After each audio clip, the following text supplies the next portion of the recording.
دوه زبردست او ډیر بهترین خبرونه. راځئ چې دغه دوه زبردست خبرونه چې شی دی په همدې ویډیو کې راسره تر پای وګورئ ترڅو تاسو هم له حقیقتونو خبر شئ.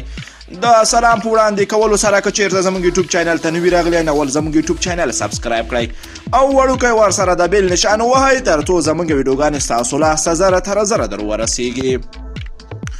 ازبکستان وایي د لومړي ځل لپاره د یو چټک اورګاډي افغانستان ته لیږدوله ده. د ازبکستان د ریل پټلۍ لارې مسؤلین وایي چې دوی غواړي په وچه کې پروت افغانستان سره مرسته وکړي څو د نړیوالو سوداګریزو لارو سره وصل شي. د دغه هیواد د چارواکو په وینا دا لومړی ځل ده چې افغانستان ته د چټک اورګاډي په مرسته توکي لیږدوي. تر دې وړاندې افغانستان ته د تاشکند له لارې د توکو رسیدلو 6 ورځې وخت نیو، خو اوس په دې 2 ورځو کې دغه اورګاډي د ازبکستان محصولات حیرتان بندر ته رسوي.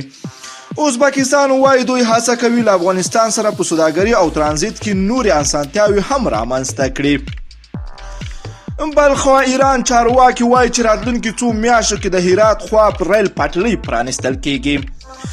ایران وایي د روان لمریز کال په لومړۍ نیمایي کې به د هرات خوا پر ریل پټلۍ چارې بشپړې شي.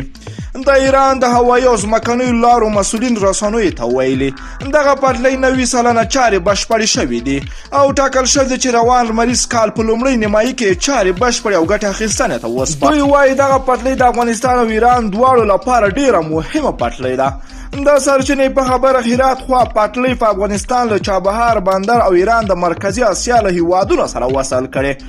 دوی ویلي چې دغه پټلۍ په ایران کې د پټلۍ له عمومي شبکې سره وصل ده چې له دې سره به په افغانستان او ایران ترمنځ سوداګري او ترانزیت کې ګڼې نورې اسانتیاوې هم رامنځته شي. دوستانو ستاسو د ایران او ازبکستان دغه کړنه څنګه ارزوئ؟ راځئ خواږه نظرونه په کمنټ کې راسره ولیکئ. که چیرته مو ویډیو خوښه شوي نو حتما لایک او شیر کړئ. که غواړئ لا همداسې تازه او دقیقو معلوماتو خبر شئ د پښتو نیوز چینل حتما در سره سبسکرایب کړئ. نور مو په پاک رب سپارم. الله مو مل شه. وخت درته غواړم.